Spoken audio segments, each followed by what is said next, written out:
परमपूज्य डॉक्टर बाबासाहेब आंबेडकर यांच्या भगवान बुद्ध आणि त्यांचा धम्म या ग्रंथाच्या अध्ययनात आपण फार पुढे आलेलो आहोत आणि सध्या अत्यंत क्लिष्ट किंवा ज्यामुळे समाजामध्ये मोठ्या प्रमाणामध्ये संभ्रम पसरलेले आहेत अशा विषयापर्यंत येऊन पोचलेलो आहे आणि त्या विषयाचं नाव आहे पुनर्जन्म. ह्या प्रकारचं शीर्षकच बाबासाहेबांनी लिहिताना जी भाषा वापरलेली ती फार महत्त्वाची आहे. पारिभाषिक शब्दसाम्यामुळे होणारे मौलिक मतभेद कसे अस्पष्ट असतात. पारिभाषिक शब्दसाम्यामुळं व्यवहारामध्ये जी काही भाषा आपण वापरतो त्या सारख्या शब्दांच्या वापरामुळं होणारे मौलिक भेद कसे अस्पष्ट राहतात. त्यामध्ये जो भेद आहे त्या शब्दप्रयोगामध्ये तो भेद स्पष्ट न होता अस्पष्ट कसा राहतो.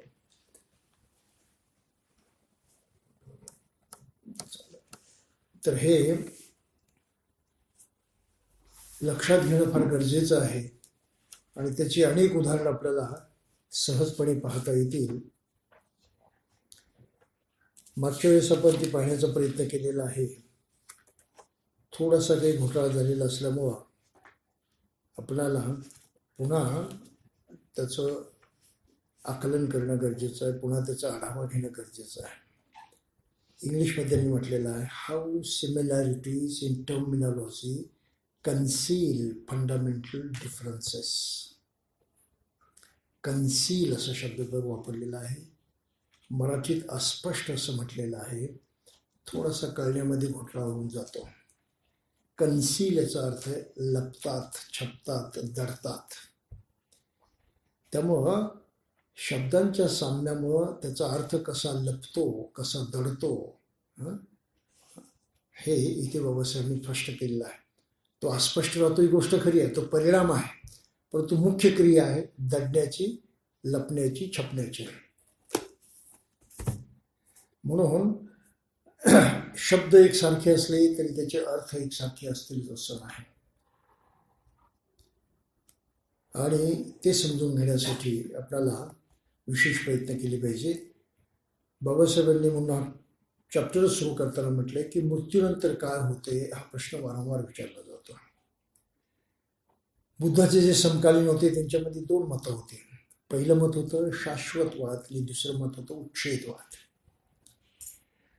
आत्मा अमर आहे त्यामुळे जीवन शाश्वत आहे, पुनर्जन्मानं जीवन पुढे चालू राहतं अशी शाश्वतवादी म्हणजे निरंतरवाद, कायम टिकणारं असा वाद घालणारे जे लोक होते ते म्हणत होते. त्याच्यानंतर त्याविरुद्ध दुसरी काही भूमिका होती चारवाक किंवा आजीव वगैरे संप्रदायाची, की ते म्हणतात मृत्यूनंतर सर्वनाश, मृत्यूनंतर काही उरत नाही. हा उच्छेदवाद आहे. उच्छेद म्हणजे नष्ट होणं, संपूर्णपणे उखडून जाणं. बुद्ध या दोन्ही प्रकारामध्ये बोलणारे नव्हते. ते शाश्वतवादी नव्हते आणि उच्छेदवादी सुद्धा नव्हते. कधी कधी लोक चुकीनं त्याला म्हणतात की बुद्ध मध्यममार्गी होते. इथे फार घोटाळा होतो बरं या समजुतीमध्ये. बुद्धानं उच्छेदवाद मानला नाही, बुद्धानं शाश्वतवाद मानला नाही. बुद्ध मध्यममार्गी होते. ते मानण्याच्या दृष्टीने ते मध्यममार्गी नव्हते, परंतु हे दोन्ही मार्ग कसे चुकीचे आहे हे जाणण्याच्या दृष्टीने ते मध्यमार्गी होते. हा फरक लक्षात घेतला पाहिजे. त्यांनी जाणीव सांगितलेलं आहे, मी यालाही मानत नाही, मी त्याला मानत नाही, मी मधल्या मार्गाने जातो, असं कॉम्प्रोमाइज केलेलं नाही. हा फार महत्त्वाचा मुद्दा आहे. इथे तडजोड नाही. बुद्धानं जे जाणलं ते हे की शाश्वतवादही चुकीचं आहे, उच्छेदवादही चुकीचं आहे. हे दोघेही भडकलेले आहेत, भडकलेले आहेत. त्यांना मूळ जे आहे ते कळलेलं नाही. ते मूळ बुद्धानं जाणलेलं आहे. बुद्धाचा तिसरा विचार आहे असं भारत म्हणता येईल, परंतु त्या दोन्हीमधलं कॉम्प्रोमाइज आहे असं म्हणून चालायचं नाही.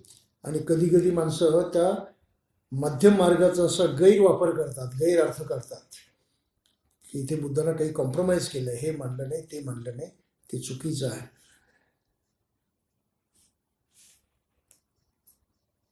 बुद्ध आत्म्याचे अस्तित्व मानित नसल्यानं बुद्ध हा स्वाभाविकपणे उच्छेदवादी असेल अशी अपेक्षा काही लोक बाळगतात. आत्मा मानत नाही ना, मग मृत्यूनंतर सारं संपूर्णच जातं. आत्मा मानला तर काही शिल्लक राहतं. बुद्ध जर आत्माच मानत नाही तर काही शिल्लक राहत नाही, मानत नाही, म्हणून मग बुद्ध उच्छेदवादी असला पाहिजे अशी भूमिका घेतली गेली. परंतु वस्तुतः उच्छेदवादी नसतानाही आपणावर तसा आरोप केला जातो असं बुद्धांना अलगदुप्पम सूत्रामध्ये स्पष्टपणे म्हटलेलं आहे. त्याने काय म्हटलं, माझी शिकवण वेगळी असता काही शर्मण आणि ब्राह्मण चुकीने आणि अप्रामाणिकपणाने वस्तुस्थिती धाब्यावर बसून मी उच्छेदवादी आहे आणि मानवजातीचे विघटन, विनाश आणि संपूर्ण उच्छेद होणार आहे असे शिकवतो असा माझ्यावर आरोप करतात. बुद्धानं आपलं स्वतःचं स्पष्टीकरण दिलेलं आहे.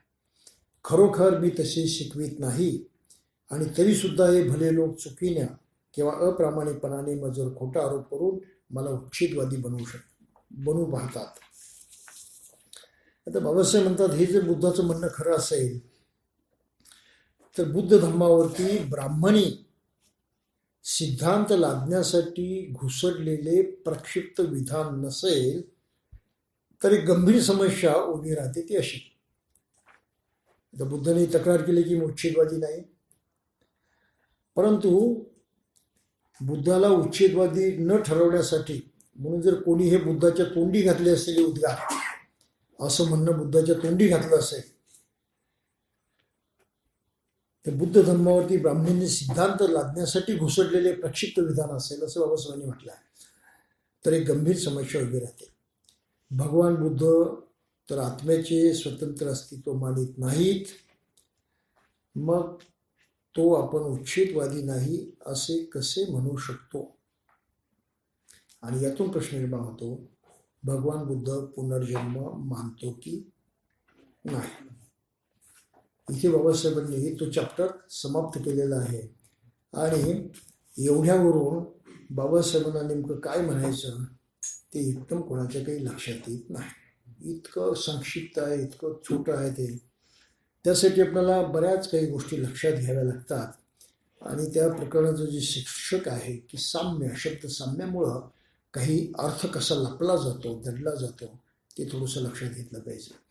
आता हे लक्षात घेण्यासाठी शब्दांमधले मूळ अर्थ जे आहे ते आपल्याला स्पष्ट कळले पाहिजे आणि इथे मूळ अर्थ पाहण्यासाठी आपल्याला मुख्य शब्द जो लक्षात घ्यावा लागतो, समजावा लागतो, तो आहे आत्मा. आत्मा ही काय चीज आहे, काय बला आहे? तर आत्म्याबद्दल लोकांच्या काही दृढ कल्पना झालेल्या आहेत. आत्मा अनेक धर्म मानतात. ब्राह्मणी धर्मामध्ये आत्मा आहे. ज्याला लोक हिंदू धर्म म्हणतात तोही आत्म्यालाच मानणार आहे, त्याला सर्वात प्रथम स्थान देणार आहे. इतर धर्मांच्या बाबतीमध्ये आपण तेच म्हटलेलं होतं. म्हणून आत्म्याची जी मूळ कल्पना आहे ती आपल्याला लक्षात घेणं फार गरजेचं आहे. आत्म्याशिवाय पुनर्जन्म होत नाही असं प्रत्येकाच्या मनामध्ये ठसलेलं असतं. बुद्ध आत्मा मानत नाही पण बुद्ध पुनर्जन्म मानतो, मग काहीतरी घोटाळा आहे.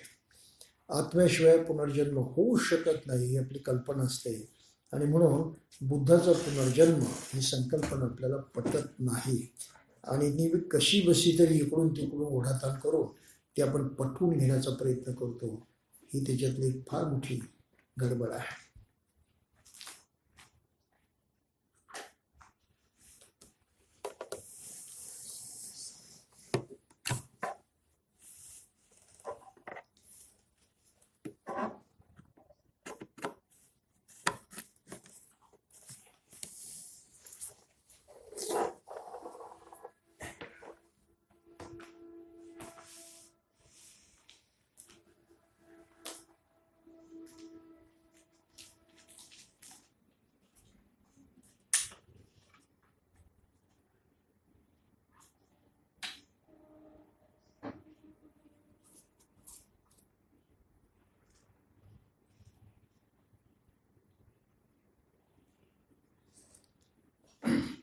म्हणून सर्वप्रथम आपण ब्राह्मणी सिद्धांतामध्ये आत्म्याची काही संकल्पना आहे ती थोडीशी लक्षात घेऊ. याचं आत्म्याचं विस्तृत वर्णन हे आपल्याला वेदांमध्ये आढळत नाही. त्याचा कुठेतरी प्रारंभ होतो तो उपनिषदांच्या मध्ये, आणि त्याचा अत्यंत विस्तार करून सांगितलेला आहे तो गीता नावाच्या भगवद्गीता नावाच्या ग्रंथामध्ये, आणि त्यावरतीच प्रामुख्यानं सर्व लोक विश्वास ठेवतात.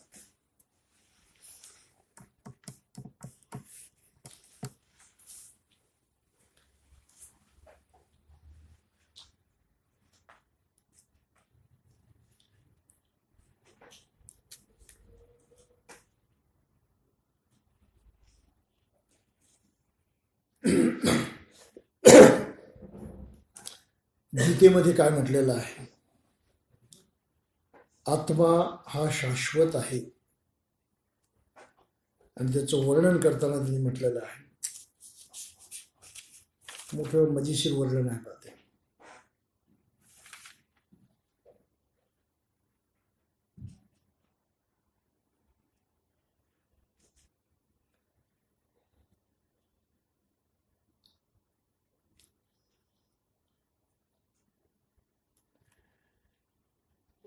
अर्जुनाला उपदेश करताना कृष्णाच्या तोंडीही हे शब्द घातलेले आहे.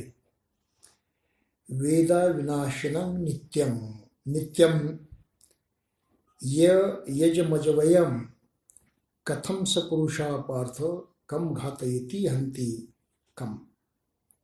हे पार्थ, जो व्यक्ती जाणतो की आत्मा हा अविनाशी, शाश्वत, आजन्मा आणि अव्ययी आहे, त्याला तो मारतो किंवा मारवतो असं कसं काय म्हणता येईल? आणि मग आत्म्याचं वर्णन वेगळ्या पद्धतीने केलेलं आहे. काय म्हटलं त्यांनी की मनुष्य ज्याप्रमाणे कपडे बदलतो, जुने कपडे टाकतो, नवीन कपडे घालतो, त्याप्रमाणे आत्मा मृत्यूनंतर शरीर बदलतो. जुनं शरीर जे ते काढून फेकून देतो आणि नवीन शरीरामध्ये प्रवेश करतो. वासांसी जीर्णानी यथा निव्याह्य. वासांसी म्हणजे वस्त्र, जीर्णानी जीर्ण झाली, जुनी झाली, यथा विहाय ज्याप्रमाणे टाकून दिली जातात. नवानी गृह्णंती नरोपराधी. आणि नर म्हणजे पुरुष जो आहे तो त्याऐवजी नवीन जी वस्त्र आहे तो ग्रहण करतो. तथा शरीरानी विहाय, त्याप्रमाणे शरीर हे टाकाऊ झालं की त्याचा त्याग करून जीर्णान्यज्ञानी सय्यानी नवानी देही. तर मग जीर्ण झालेला तो शरीर जे आहे ते सोडून आत्मा नवानी देह धारण करतो. ही त्यांची भूमिका आहे. आणि मग त्याचं स्वरूप कसं आहे ते त्याचं आणखी पुढे वर्णन केलेलं आहे. या आत्म्याचे कोणत्याही शस्त्राद्वारे तुकडे करता येत नाहीत. नैनं छिद्दंती शस्त्रानी. अग्नीद्वारे त्याला जाळता येत नाही. नैनं दहती पावकः. पाण्याद्वारे त्याला भिजवता येत नाही. न चैनम क्लेशदयांतोपो. आणि तसेच वाऱ्यानं त्याला सुकवताही येत नाही. न शोषयती मरुतः. ही गीतेमधली भाषा आहे. अछोद्यो अयम. हा आत्मा कसा आहे, त्याचा उच्छेद करता येत नाही, म्हणजे त्याला तोडता येत नाही. तो अविद्राव्य म्हणजे वितळत नाही, त्याचा द्रव बनत नाही, न तुटणारा आहे, आणि त्याला सुकवणे किंवा जाळणेही शक्य नाही. हा नेहमी टिकणारा, सर्वव्यापी, अपरिवर्तनीय, निश्चल आणि नित्य सारखाच राहणारा आहे. ही आत्म्याची संकल्पना आपल्याला भारतीय परंपरेमध्ये पाहायला मिळते. आणि म्हणून आत्मा मरतो, आत्मा मरत नाही, शरीर मरतं. म्हणजे ह्या युक्तिवाद करून अर्जुनानं कृष्णानं अर्जुनाला काय सांगितलंय? सोपा संदेश दिलेला आहे. मग तुला तर युद्ध करायचं आहे, तुला तर मारायचं आहे आणि तू काही मारायला तयार नाहीस. मग कृष्णाने त्याला एक साधा सोपा संदेश दिला असा, एक तर म्हणे मनुष्याचा देह आणि आत्मा एकत्रित आहे. तू मारशील कशाला? देहाला. आत्मा तर अमर आहे, तो काही मरत नाही. त्यामुळं तुझ्या हातून हिंसा होते कुठे? तुझ्यातून हिंसाच होत नाही. तू कोण मारणारा? तू मारू शकत नाही, तो मरू शकत नाही, असा तो नित्य असा आत्मा आहे तो. त्यामुळं तू मारण्यास मागे पुढे काही बघू नकोस, तू बिनधास्त मार. ती व्यवहारातली गोष्ट आहे. प्रत्यक्षात काही तुझ्या हातून खून होत नाही, तुझ्या हातून काही हत्या होत नाही, तुझ्या हातून काही पाप होत नाही, असं त्या अर्जुनाला पटवण्यासाठी म्हणून आत्म्याचं हे वर्णन गीतेमध्ये आलेलं ही गोष्ट लक्षात घ्या.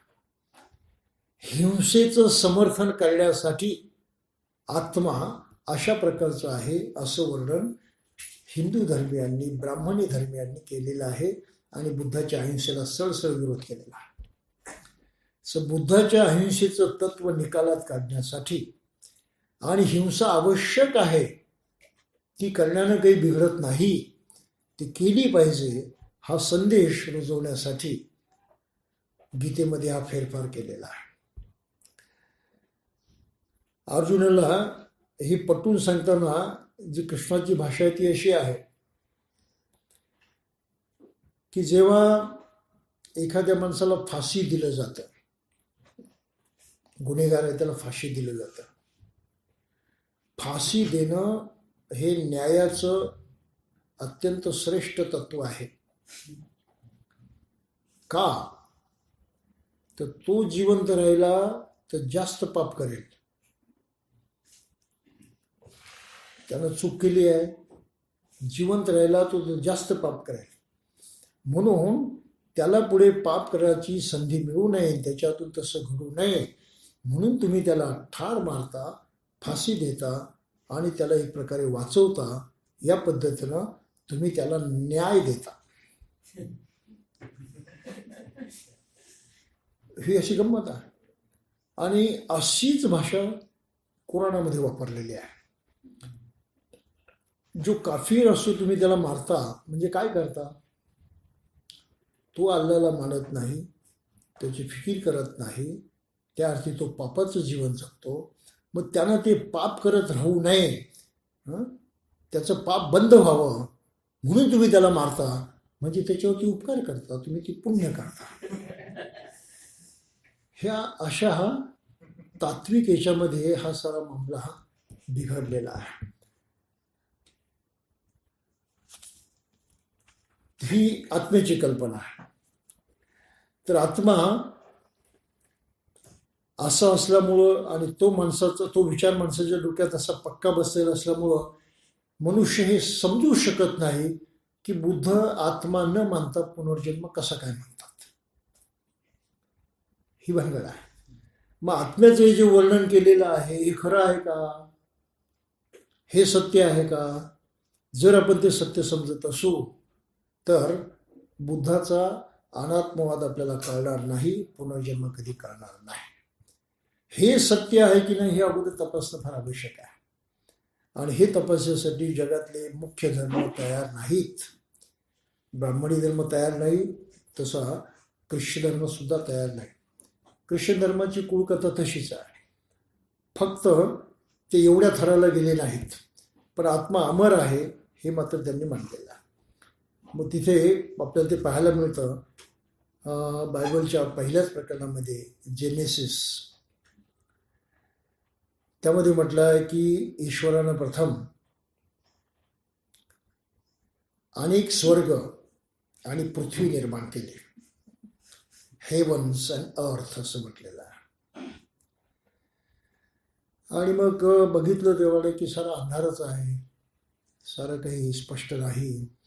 त्याला वाटलं की तिथे प्रकाश असला पाहिजे. म्हणून मग देवानं म्हटलं, let light come to be, let light come to be, प्रकाश होऊ दे. आणि मग सगळीकडे प्रकाश पडला. मग ते आकाशही दिसायला लागलं, पृथ्वी वगैरे दिसायला लागले. आणि मग देवानं त्या प्रकाशाची आणि अंधाराची विभागणी केली, 2 भाग केले. ते 2 भाग केल्यामुळं सकाळ झाली, दिवस झाला, आणि संध्याकाळ झाली, रात्र झाली. त्यामुळे दिवस रात्र अशा प्रकारे देवाने निर्माण केली, प्रकाश आणि अंधाराच्यामध्ये भेद करून, त्याची विभागणी करून. आणि पहिला दिवस देवाचा संपला. दुसऱ्या दिवशी देवानं काय केलं की हे जे पाणी सगळीकडे आहे, ह्या पाण्याच्या मध्ये आकाश निर्माण होते. म्हणून let an expanse come to be in between waters and waters असं म्हटलं. आणि मग पाणी आणि आकाश वगैरे ते वेगवेगळे झाले. आणि पुढे त्यांनी परत तो दिवस गेला, सकाळ झाली, संध्याकाळ झाली वगैरे, हा दुसरा दिवस संपला. तिसऱ्या दिवशी त्याने काय म्हटलं, let waters under the heaven be brought together into one place and let the dry land appear. म्हणजे विश्वामध्ये किंवा आकाशामध्ये जे काही पाणी आणि हवा एकत्रित आहे, तर ते पाणी थोडंसं खाली येऊ दे आणि कोरडी जमीनसुद्धा ती निर्माण होऊ दे.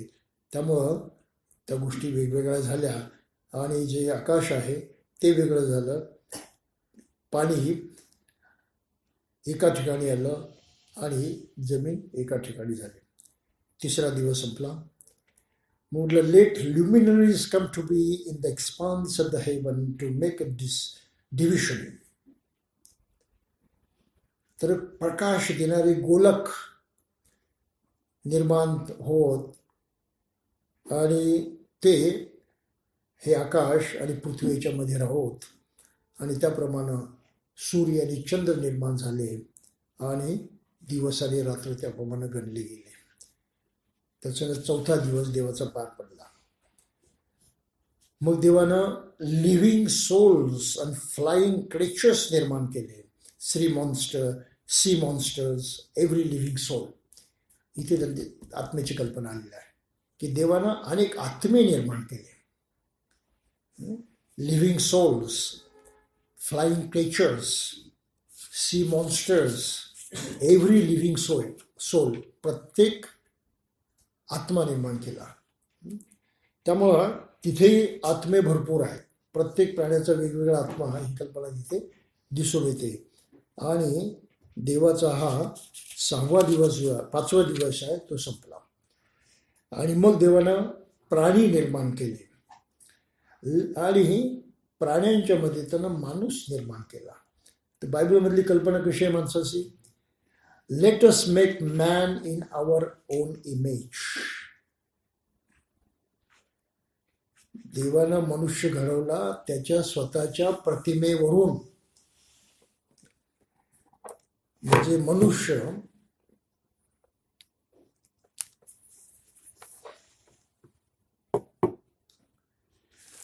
मनुष्य दुसऱ्या शब्दामध्ये देवाचं रूप आहे, असं सरळ अर्थ होतो ना त्याचा. देवानं आपल्या स्वतःच्या प्रतिमेवरून मनुष्य निर्माण केलेला आहे.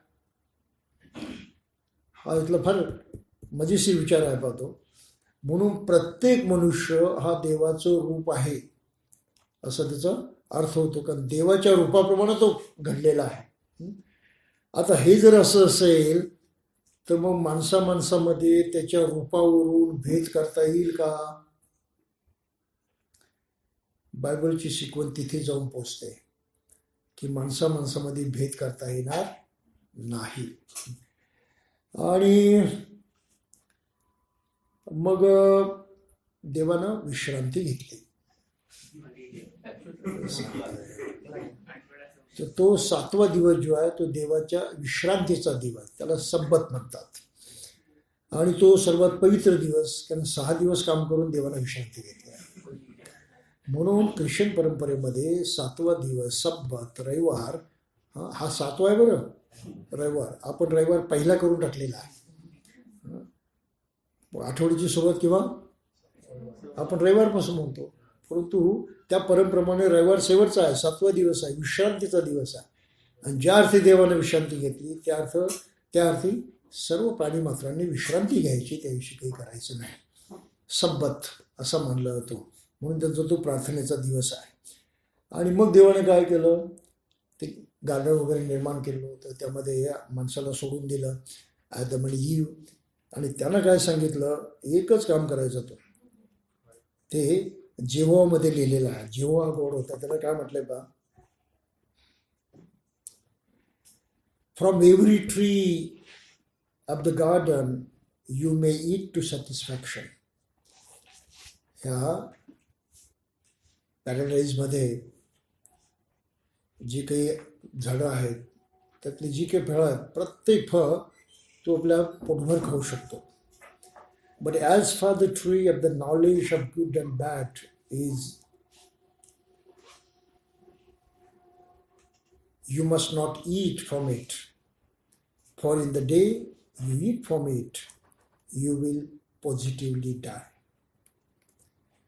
फक्त चांगलं आणि वाईट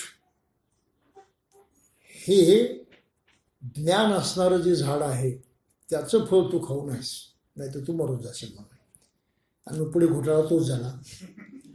तो मागच्या वेळेस बघितलं होतं की हे सुखानं तिथे राहत होते, आदम आणि ईव नग्न राहत होते आणि सुखामध्ये होते. पण त्या यहोवा देवाला असं वाटलं, म्हणजे एकटा आदमच होता होता, त्या यहोवा देवाला वाटलं की ह्या आदमसाठी आपण एखादी हे सोबती निर्माण केला पाहिजे. म्हणून त्यानं त्याला झोपी लावलं त्याला. आणि त्या झोपेमध्ये असताना, गाढ झोपेत असताना त्याची एक बरगडी काढली आणि त्यापासून एक स्त्री तयार केली. आणि मग तो जागा झाल्यावरती ती स्त्री त्याला दिली. त्या दोघांना सांगितली की तुम्ही इथे राहा, फक्त ते ज्ञानाचं झाड आहे त्याचं काही फळ वगैरे खाऊ नका. तर अशा तऱ्हेनं स्त्री निर्माण केली, असं त्या बायबलच्या जेनेसिसमध्ये आलेलं आहे ते. आणि मग त्या माणसाला विचारलं की ह्या प्राण्याबद्दल तुला काय वाटतं म्हणून, म्हणजे स्त्रिया प्राणी आहे ना नवीन, त्या प्राण्याबद्दल तुला काय म्हणायचं. तर मनुष्य काय तेव्हा म्हणतो, this is at last bone of my bones. ही स्त्री आहे, हा माझ्या हाडाचं झाड आहे म्हणून. बोन ऑफ माय बोन्स, सरती शेवटी माझ्या हाडाचं हाड आहे. It is at last bone of my bones and flesh of my flesh. माझ्या हाडाचं हाड आहे, माझ्या मांसाचं मांस आहे. ही स्त्री म्हणजे this one will be called woman because from man this one was taken. या प्राण्याला स्त्री म्हटलं जाईल, कारण माणसापासून ते निर्माण केलेले आहे. आणि पुढे असं म्हटलेलं आहे की मनुष्य स्त्रीपासून वेगळा राहू शकत नाही. जन्मदात्या आई बापांना, आईला सुद्धा तो सोडून देतो, बहिणीला सुद्धा सोडून देतो, परंतु स्त्री बरोबर बायको केल्याशिवाय तो राहत नाही. कारण त्याचं हे असं नैसर्गिक कारण आहे की त्याच्याच हाडामांसापासून स्त्री बनवली असल्यामुळं स्त्रीशिवाय तो राहू शकत नाही, अशी बायबलमधली महत्त्वाची गोष्ट आहे. म्हणून प्रत्येकानं संसार केला पाहिजे, लग्न केलं पाहिजे. आणि देव ती लग्न स्वर्गात घडवतो अशी त्यांची भूमिका आहे. Marriages are made in heaven. त्यामुळे आपल्याकडच्या ब्राह्मणांना ते काही माहीत नाही, ते उगीच पत्रिका बघत बसतात. खरी गोष्ट ते अगोदर ठरलेलं आहे. तर ह्या त्यांच्या कल्पना आहे. अगदी अशाच प्रकारची कल्पना मुसलमान धर्मातही आहे. कॉमन हेरिटेज आहे. जेव्हा म्हणजे ज्यू लोक त्यांच्या ग्रंथामध्ये जे काही आलेलं आहे त्याला ओल्ड टेस्टामेंट म्हणतात, जुना करार म्हणतात, बायबलचा पहिला भाग. आणि त्यामध्ये जेनेसिस हे प्रकरण आहे, तिथे ह्या गोष्टी आल्या. ख्रिश्चन त्याला म्हणतात, ज्यू त्याला म्हणतात, मुसलमानसुद्धा त्याला म्हणतात. त्यामुळं तिघांच्यासाठी हा कॉमन हेरिटेज आहे, सामान्य वारसा आहे, एकसारखा वारसा आहे, त्यांचे वेगवेगळे वारसा नाही. आणि मग यांची एक भूमिका आहे ती जाता जाता आपण लक्षात घेतली पाहिजे की ख्रिश्चन धर्म आणि मुसलमान धर्म आत्मा जरी नित्य मानत असले तरी सुद्धा तो पुन्हा जन्म घेतो हे मानत नाहीत. पुन्हा पुन्हा आत्मा जन्म घेत नाही. एक शरीर सोडतो दुसऱ्या शरीरात जातो असं होत नाही. तर तो मेल्यानंतर शरीर नष्ट झाल्यानंतर आत्म्यासह ते गाडून ठेवलं जातं, सुरक्षित ठेवलं जातं या अर्थानं. आणि त्याचं कारण असं सांगितलेलं आहे की त्यानं काय पाप पुण्य केलं आहे त्याचा निवाडा करण्यासाठी देव एक खास दिवस निवडतो. त्याला डे ऑफ जजमेंट म्हटलेलं आहे बायबलमध्ये. तर तो न्यायाचा दिवस येतो आणि त्या दिवशी मग प्रत्येक आत्म्याला देव बोलवतो. त्याचं जे काय आहे पाप पुण्य त्याचा हिशोब त्याच्या पुढे सांगतो आणि त्याला नरकात पाठवायचं की त्याला स्वर्गात पाठवायचं ते ठरवतो. त्यामुळं मनुष्य ख्रिश्चन किंवा मुसलमान मेला तर त्याला ते जाळत नाहीत, त्याचं शरीर नष्ट करत नाहीत, ते गाडूनच ठेवतात. ही त्याच्यामधली कल्पना आहे. आणि तोपर्यंत हे तिथे राहतं जोपर्यंत तो न्यायाचा दिवस येत नाही तोपर्यंत. तर बायबलमध्ये त्याला डे ऑफ जजमेंट म्हटलेलं आहे. आणि मुस्लिम धर्मामध्ये त्याला अल कियामत म्हटलेला आहे. आपण कयामत म्हणतो, तो आहे अल कियामह. ही 75वी सूरा आहे. म्हणजे कुराणामधला हे प्रकरण सूरा म्हणतात त्याला, आपण त्याला सूरा म्हणतो. 75वी सूरा आहे ज्याच्यामध्ये म्हटलं आहे अल कियामह की हा अंतिम दिवस आहे. आणि मग अंतिम दिवस मानायचं की नाही तर त्याबद्दल त्या सुरामध्ये फारच कठोर शब्दामध्ये सुनावणी केलेली आहे. ते कसं आहे कि मैं कसम खाता हूँ कियामत के दिन की और मैं कसम खाता हूँ मलामत करने वाले नफ्स की. नफ्स म्हणजे सोल, आत्मा. तर कियामत हा न्यायाचा दिवस आहे ते मला मान्य आहे. मी शपथ घेतो की न्यायाचा दिवस आहे म्हणून.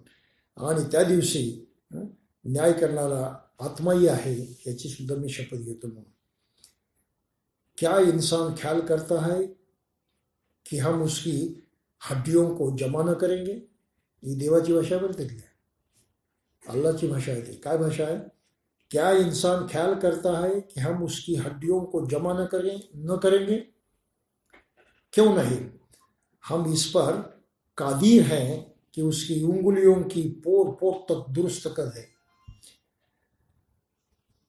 आम्ही समर्थ आहोत, कादिर म्हणजे समर्थ आहोत की त्याचं बोटामध्ये आम्ही पुन्हा नवीन शक्ती आणू शकतो, एवढी आमची योग्यता आहे म्हणून. बल्कि इंसान चाहता है कि ठिठाई करे उसके सामने, म्हणजे ईश्वराच्या सामने आगाऊपणा करायचा असं मनुष्याला वाटतं. वो पूछता है कि कियामत का दिन कब आएगा. प्रश्न विचारतो मनुष्य क्या न्यायाचा दिवस कधी येईल. म्हणजे पुनरुज्जीवनाचा, त्याला पुनरुज्जीवन म्हटलेलं आहे त्यांनी, रेजरेक्शन म्हटलेलं आहे. तो क़यामत का दिन कब आएगा. बस जब आंखें खिरा हो जाएंगी और चांद बेनूर हो जाएगा और सूरज और चांद इकट्ठा कर दिए जाएंगे, उस दिन इंसान कहेगा कि कहाँ भागू. जेव्हा म्हणे डोळे जे आहेत हे आंधळे होतील, त्याला चंद्र दिसणार नाही, तो बेनूर होऊन जाईल, सूरज आणि चंद्र जे आहे ते एकत्रित मिळतील आणि मग माणसाला वाटेल की आता कुठे पळू म्हणून. हरगीज नाही, काही पनाह नाही, त्याला कुठेही पाहायला जागा नाही वगैरे नाही. उस दिन तेरे रब के ही पास ठिकाणा है. त्या दिवशी तो तुझ्या अल्लाजवळच काहीतरी आश्रय आहे, त्याशिवाय आश्रय नाही. ही भाषा तिथे केलेली आहे. म्हणजे माणसाला मानलंच पाहिजे, नाही तर हा शेवटचा दिवस जो आहे त्याला आखिरत असं सुद्धा म्हटलेलं आहे. हा शेवटचा दिवस, त्याला अशा प्रकारे मोठं कष्टात जावं लागेल. पुढे त्यांना काय म्हटलं त्या सुरामध्ये तो उसने न सच माना और न नमाज पढ़ी. माणसाला एवढं सांगितलं पण त्यांनी ते खरं मानलं नाही, नमाजही पण ते केला नाही, बल्कि झुटलाया और मुंह मोड़ा. फिर अड़कता हुआ अपने लोगों की तरफ चला गया. अफसोस है तुझ पर, अफसोस है, फिर अफसोस है तुझ पर, अफसोस है. क्या इंसान ख्याल करता है कि वह बस यूं ही छोड़ दिया जाएगा. माणसाला असं वाटतं का त्याला असंच सोडून दिलं जाईल वगैरे म्हणून. क्या वह टपकाई हुई मनी की एक बूंद न था. वीर्याचा एक बिंदू फक्त आहे, गळलेल्या वीर्याचा एक बिंदू फक्त आहे तो. फिर वह हल्का हो जाएगा, त्याचा क्लॉट बनेल. फिर अल्लाह ने बनाया, शरीराने तर अल्लाने त्याला शरीर वगैरे दिलं. फिर अजांग दुरुस्त किए, त्याचे सर्व अवयव त्यांनी घडवले. फिर उसकी 2 किस्में कर दी, मग त्याचे 2 भाग केले, एक मर्द और दूसरी औरत. क्या वह इस पर कादिर नहीं कि मुर्दों को जिंदा कर दे. यावरून त्याला कळत नाही का की आम्ही मुर्द्यांना सुद्धा, मृत लोकांना जिवंत करू शकतो, म्हणजे अल्लाह जिवंत करू शकतो. अशा प्रकारची ती भाषा. ती सारी भाषा कशी वाटते, धमकावण्याची भाषा वाटते, भीती घालण्याची भाषा वाटते. हा मुद्दा लक्षात घ्या मला. म्हणून आत्मा आहे तो शेवटचा आहे. मनुष्य त्या आत्म्यासह कबरीमध्ये पडून राहील आणि या दिवसाची वाट पाहिल. त्या 2 धर्मामधला एक महत्त्वाचा फरक लक्षात घ्या. आत्म्याचा वापर करून त्यांनी माणसाला भीती घातलेली आहे की मेल्यानंतर तुझ्या बऱ्या वाईटाचा निकाल लागणार आहे आणि तुला स्वर्गात किंवा नरकात जावं लागणार आहे. आणि मग ती स्वर्गाची नरकाची सारी वर्णनं या दोन्ही ग्रंथांच्या मध्ये पाहायला मिळतात. प्रश्न इथे याचा निर्माण होतो की आत्मा जर नित्य मानला तर हे तुम्हाला मानावं लागतं. पण बुद्धाची भूमिका कशी आहे, आत्मा नित्य आहे का, मुळात आत्मा आहे का. आणि म्हणून बुद्धानं ज्या 3 गोष्टींची खास व्यवस्था केली, शिकवण दिलेली आहे ती अशी आहे, आणि ती माणसाचं अधिष्ठान आहे, माणसाच्या जीवनाचा पाया आहे. ह्या 3 पायावरती बुद्धानं जोर दिलेला आहे. पहिली गोष्ट काय सांगितली बुद्धानं, जसं आहे तसं जाण, जसं आहे तसं समज, जसं आहे तसंच पहा, त्याच्यात चूक करू नको. ही पहिली गोष्ट आहे. म्हणून जसं आहे तसं पाहण्याची ताकद ही माणसाजवळचं मोठं अधिष्ठान आहे, मोठं बळ आहे, आणि त्या बळाचा त्यानं वापर केला पाहिजे. इथपासून बुद्ध धर्माची शिकवण सुरू होते. दुसरं कसं आहे की मनुष्य जगतो तो आपल्या इच्छा आकांक्षेप्रमाणे. आपल्या इच्छा आकांक्षा तपासणं, त्यांना योग्य दिशा देणं हे माणसाच्या हातामध्ये आहे. त्यावर त्याचं भवितव्य घडू शकतं.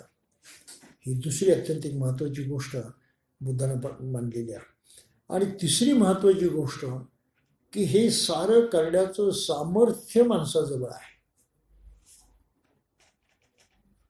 जसं आहे तसं जाणण्याचं सामर्थ्य त्याच्याजवळ आहे. आपल्या इच्छा आकांक्षांना योग्य प्रकारे वाट दाखवण्याचं सामर्थ्य त्याच्यामध्ये आहे. आणि हे सामर्थ्य म्हणजे त्याच्या मनाचं सामर्थ्य आहे, त्याच्या बुद्धीचं सामर्थ्य आहे. म्हणजे माणसाचं अस्तित्व कशा स्वरूपाचं आहे, बुद्ध इथपासून सुरुवात करतात. गृहीत काही धरत नाहीत, अगोदरच काही मान्य करत नाहीत. पूर्व मान्यता नाही इथे, पूर्वग्रह दूषित अशा प्रकारची भूमिका नाही. जसं आहे तसं जाण, जसं आहे तसं समज, यावरती बुद्धाचा जोर आहे. आणि तुझ्या इच्छा आकांक्षा त्या तुला तपासल्या पाहिजेत. त्या तपासल्याशिवाय तुला पुढे जाता येणार नाही, त्याला दिशा दाखवल्याशिवाय तुला पुढे जाता येणार नाही. आणि तिसरी, हे सर्व फक्त तूच करू शकतो, ते सामर्थ्य तुझ्याजवळ आहे. आत्म्याचा बुद्धानं विचार केलेला नाही, माणसाचं जसं आहे अस्तित्व तसं जाणण्याचा प्रयत्न केलेला आहे. म्हणून आत्म्याच्या ह्या ज्या कल्पना आहेत त्या बुद्ध धर्मामध्ये मान्य नाहीत. आत्मा नावाची गोष्ट आहे असं बुद्धाला मान्य नाही. बुद्ध त्याऐवजी म्हणतात जसं आहे तसं जा. काय भानगड आहे, जसं आहे तसं जाण. आता खरी गोड इथेच आहे ना, जसं आहे तसं जाण, ही तर मोठी अडचण आहे. मग बाबासाहेब पुढच्या प्रकरणामध्ये म्हणतात ते, भगवान बुद्ध पुनर्जन्म मानतो काय, आणि उत्तर देतात स्वतःच, याचे उत्तर होय असे आहे. बाबासाहेबांची भाषा आहे स्वतःची. प्रश्न त्यांनी उपस्थित केला, बुद्ध पुनर्जन्म मानतात काय, त्याचं उत्तर होय असे आहे. या प्रश्नाचे 2 भाग करणे योग्य आहे. पुनर्जन्म कोणत्या वस्तूचा आणि पुनर्जन्म कोणत्या व्यक्तीचा, असे 2 प्रश्न बाबासाहेब इथे उपस्थित करतात आणि मग ते पुढे जातात. जसं आहे तसं पाहण्यामधला हा प्रयत्न. म्हणून पहिला प्रयत्न आपण बघूया, पुनर्जन्म कोणत्या वस्तूचा, इथपासून सुरुवात. मग आता मनुष्य ही सुद्धा एक वस्तूच आहे. मग मनुष्य ही वस्तू कशी बनलेली आहे, जशी आहे तशी आपल्याला कळते का, इथपासून सुरुवात आहे. बुद्धानं जसं आहे तसं पाहायला सांगितलं. मग बुद्धाने मीमांसा केली आहे की मनुष्य कमीत कमी त्याचे 2 भाग आपल्याला समजतात सहजपणे. एक भाग आहे मनुष्याचं शरीर, मनुष्य शरीराने जगतो. दुसरा भाग आहे मनुष्याचं मन. आता मन याचा अर्थ बुद्ध धर्मामध्ये व्यापक आहे. मन म्हणजे बुद्धी वगैरे सर्व काही, भावना बुद्धी वगैरे सर्व काही. दुसरं त्याचं अंग आहे मन. मग ह्या 2 गोष्टी माणसाच्या बाबतीत सत्य आहेत की असत्य आहेत, ह्या आहेत की नाहीत, त्यांचा स्वीकार केला जातो आणि त्या प्रत्यक्ष अनुभवता येतात की नाही, खात्री पडते नाही दोन्ही गोष्टी आहेत म्हणून. शरीर तर आहेच आहे, उघड आहे, पण मनही आहे, दिसत नाही, त्याला आकार नाही, काही नाही काही नाही काही नाही, पण ती शक्ती आहे हे नाकबूड करता येतं का, नाही करता येत. म्हणून बुद्धानं माणसाचे 2 भाग केले. स्त्री पुरुष असं नाही बरं का, स्त्री पुरुष ते इतर याच्यामध्ये 2 भाग केले माणसाचे. पण बुद्धानं स्त्री आणि पुरुषांना एकच मनुष्य मानलेला आहे, प्रकृती मानलेला आहे. बुद्धानं 2 भाग केले की मनुष्याचं खरं अस्तित्व शरीर आणि मन या 2 गोष्टीमध्ये विभागलेलं आहे. सायन्सचा नियम काय आहे, तुम्ही चिकित्सा करत जाता, तुकडे तुकडे करत जाता, खोलामध्ये पाहत जाता आणि काय आहे त्याचा शोध घेता. बुद्धानं पहिला तुकडा केला हा माणसाचा. मनुष्य काय आहे, शरीर आणि मन आहे की नाही, विश्लेषण आहे ना त्याचं. त्यात नेमकं काय आहे तिथपर्यंत जाऊन पोहोचू, प्रत्यक्षात काय आहे ते. तर शरीर आणि मन आहे याबद्दल काही शंकाच नाही कोणाच्या बाबतीत. मग आता परत त्याची चिकित्सा बुद्धानं केलेली आहे. ती आणखी मजेशीर गोष्ट आहे. माणसाचं शरीर कसं काय बनलेलं आहे, शरीर आहे म्हणजे काय, कशात तरी बनलेलं आहे. ते कशाचं बनलेलं आहे, पृथ्वी आप तेज वायू, 4 घटक आहेत ना. माती आहे, शरीरामध्ये माती आहे की नाही, मातीचा अंश आहे की नाही, जशी आहे तशी नाही पण तो वेगळ्या स्वरूपामध्ये आहेच. शरीरामध्ये पाणी आहे की नाही, जसं बाहेर आहे तसं नाही पण पाणी आहेच. शरीरामध्ये अग्नी आहे की नाही, उष्णता आहे की नाही, आहेच. आणि शरीरामध्ये वायू आहे की नाही, आहेच. मुळात शरीर या 4 शिवाय असू शकत नाही. म्हणून बुद्धानं ती भूमिका घेतली की शरीर ह्या 4 वस्तूंचं बनलेलं आहे. याच्याबद्दल काही शंका, जसं आहे तसंच 4 वस्तूंचं बनलेलं आहे. ती प्रक्रिया ज्याला प्रोसेसिंग म्हणतो आपण, कंडिशनिंग म्हणतो, ती वेगळी गोष्ट आहे. परंतु या 4 गोष्टीपासून शरीर बनलेलं आहे. मग या 4 गोष्टींचं काय होतं मेल्यानंतर, मेल्यानंतर या 4 गोष्टींचं काय होतं. एखादा मनुष्य मेला, तुम्ही तिकडे लक्ष दिलं नाही, पडून राहिले त्याचं प्रेत, तसंच काय होतं आपल्याला माहित आहे. हळूहळू ते कुजत जातं, त्याची माती होते, त्यातली उष्णता आहे ती निघून जाते, थंड पडतं ते. हवा घेणं तर ते बंद झालं, हवा निघून जाते, म्हणजे त्याचं विघटन होतं. हं? ते विघटन कोणाला टाळता येतं का? गाडून जरी ठेवलं ते विघटन झाल्याशिवाय राहतं का? त्यामुळं आत्मा हा त्याच्याबरोबर राहतो असं म्हणण्यामध्ये काही अर्थ आहे का? वैज्ञानिकदृष्ट्या काहीच अर्थ नाही. कारण ते मातीच्या वरती काय ठेवलं आणि मातीमध्ये गाडून काय ठेवलं, विघटन होणारच, विघटन थांबत नाही. आता ते विघटन झालं तर मग त्याच्यातला आत्मा कुठे जातो? त्या कबरीमध्येच पडून राहतो का? हे सारे विचित्र प्रश्न निर्माण होतात. त्या प्रश्नांची उत्तरं त्या धर्मांच्याकडे नाहीत. यांची महत्वाची गोष्ट आहे. बुद्धाची भाषा आहे काय की हे सारे ऊर्जेचे प्रकार आहेत. ऊर्जा, एनर्जी, एनर्जीचे हे रूप आहेत. तेव्हा प्रत्येक फॉर्म, प्रत्येक रूप हे एनर्जीचा एक आकार आहे असं आपल्याला म्हणता येतं. हे विज्ञानाचं तत्व आहे. बुद्ध ती भाषा बोलता येते की वैज्ञानिक तत्वाप्रमाणे ह्या चार गोष्टी ऊर्जेची रूपं आहेत, फॉर्म ऑफ एनर्जी असं म्हटलेलं आहे. हे बरोबर आहे. मग या घटकांचं काय होतं ते लोक आपण सारे जाणतो की हे घटक पदार्थ आकाशात जे समान पदार्थ सामूहिक रूपाने आहेत त्यात मिसळून जातात. आकाश म्हणजे व्यवहारामध्ये पृथ्वीवरती, माती मातीत मिसळून जाते, पाणी पाण्यात मिसळून जातं, वारा वाऱ्यात मिसळून जातो, उष्णता उष्णतेत मिसळून जाते. हे त्याचं विघटन आहे. भगवान बुद्धाचं म्हणणं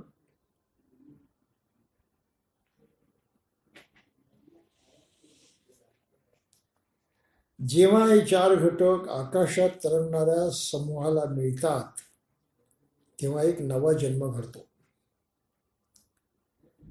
हे चारही पदार्थ पुन्हा एकत्रित आलं की नवीन जन्म घडतो. मग ती प्रक्रिया, त्याला कंडिशनिंग म्हणतो आपण. हे चार पदार्थ कुठल्या ना कुठल्या प्रकारेनं एकत्रित येतात की नाही, येऊ शकतात की नाही, ती प्रक्रिया विश्वामध्ये चालूच आहे. म्हणून अनेक प्राणी जे आहे या प्रक्रियेमुळं पुन्हा पुन्हा जन्मास येऊ शकतात. हा त्याचा एक पक्ष इथे मांडलेला आहे. भगवान बुद्धांना पुनर्जन्म जो अभिप्रेत होता त्याचा अर्थ हा असा आहे की एक तर भौतिक पदार्थ कुठल्या ना कुठल्या परिस्थितीमध्ये वारंवार एकत्र येतात, त्या प्रक्रियेमधून जातात आणि जन्म होत राहतो. जन्म टाळता येत नाही. ती प्रक्रिया सृष्टीची एक महत्त्वाची प्रक्रिया आहे, ती सतत चालणारी आहे. त्यासाठी बुद्धाने शब्द वापरला पुनर्भव. पुन्हा भव, पुनर्भव, पुन्हा पुन्हा ते निर्माण होत असतं. ही सृष्टीची क्रिया म्हणून आपण लक्षात घेतली पाहिजे. आता भौतिक पदार्थ, शरीर मिळाल्यानंतर भौतिक पदार्थ संपतात. अशा प्रकारचं भौतिक पुन्हा ते भौतिक पदार्थच एकत्रित येतात या नाही त्या पद्धतीने आणि त्यांचा पुनर्जन्म होतो. ही बुद्धाची पहिली कल्पना आहे आणि ती त्यांनी आपल्या एका प्रवचनामध्ये स्पष्ट केलेली आहे. ते थोडंसं प्रकरण वाचलं पाहिजे आणि तिथे आपण कुठे येऊन पोचतो तिथून मग पुढे जाता येईल. हा आहे एक सारीपुत्ताशी केलेला संवाद, अंगुत्तर निकायामध्ये आलेला आहे आणि त्यामध्ये महाकुठीतला प्रश्न विचारतो. ध्यानाच्या पहिल्या अवस्थेत किती गोष्टी दूर केल्या जातात आणि किती मागे राखल्या जातात? ध्यानाची गोष्ट बघता हे मानसिक लेवलवरती काय घडतं ते. सारीपुत्त म्हणतो 5 दूर केल्या जातात, 5 मागे राखल्या जातात.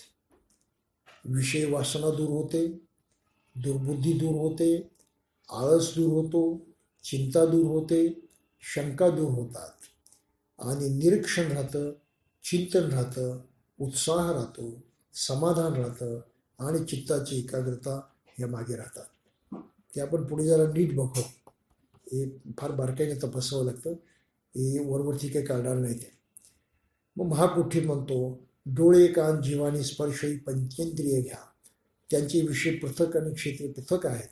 त्यांचा विचार करू लागलो असता असा प्रश्न पडतो की त्यांचे अंतिम अधिष्ठान कोणते? या पंचेंद्रियांचे विषय आणि त्यांचे क्षेत्र यांचा उपभोक्ता कोण? 5 इंद्रिय आहेत, वेगळ्या प्रकारचे अनुभव घेतात. हा तर आपला अनुभवच आहे. प्रत्येक इंद्रिय वेगवेगळ्या प्रकारे अनुभव घेतं.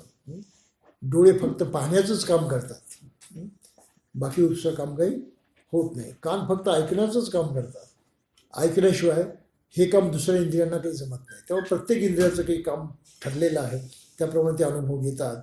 मग ही 5 इंद्रिय कशावरती अवलंबून आहेत, असा महाकुठीतला प्रश्न विचारला आणि सारिपुत्रानं उत्तर दिलं, मन.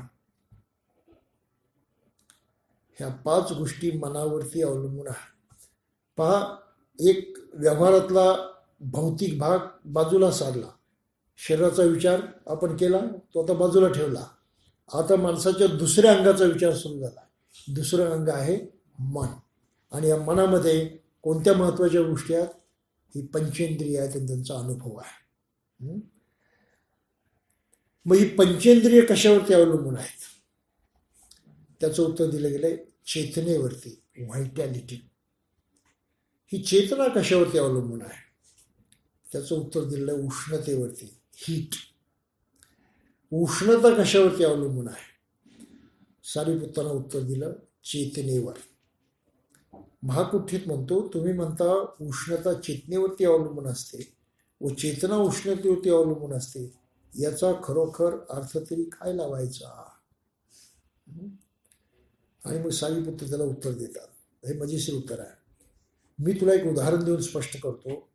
ज्याप्रमाणे दिव्यातील प्रकाश ज्योतीचे दर्शन घडवतो आणि ज्योतीमुळे प्रकाश उद्भवतो, त्याचप्रमाणे चेतना ही उष्णतेवर आणि उष्णता चेतनेवर अशी दोन्ही तत्वे अन्योन्य आश्रयी आहेत. दिव्याचं उदाहरण कसं दिलं आहे, दिव्यामुळे प्रकाश पडतो ना, दिव्यामध्ये उष्णता आहे ना. उष्णता आणि प्रकाश वेगळे करता येतात का? उष्णता आणि प्रकाश दोन वेगळ्या गोष्टी करता येतात का? प्रकाश आहे पण उष्णता नाही, उष्णता आहे पण प्रकाश नाही, हे शक्य आहे का? तर दोन्ही एकत्रित असतात. त्याप्रमाणे चेतना ही प्रकाशातही परिवर्तित होते, चेतना ही उष्णतेतही परिवर्तित होते. आणि ही चेतना म्हणजेच कॉन्शियसनेस. त्याला बुद्धाने म्हटलेलं कॉन्शियसनेस.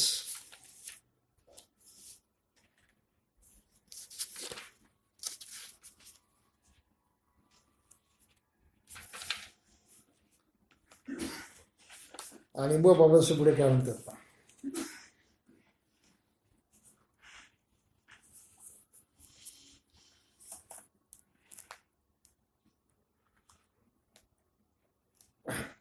व्हॉट इज हीट, त्याचं उत्तर दिलंय हीट मीन्स एनर्जी.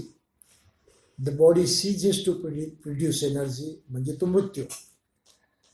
आणि मग त्यांनी म्हटलं annihilation so far as soul was concern, he was not an annihilist so far as matter was concerned.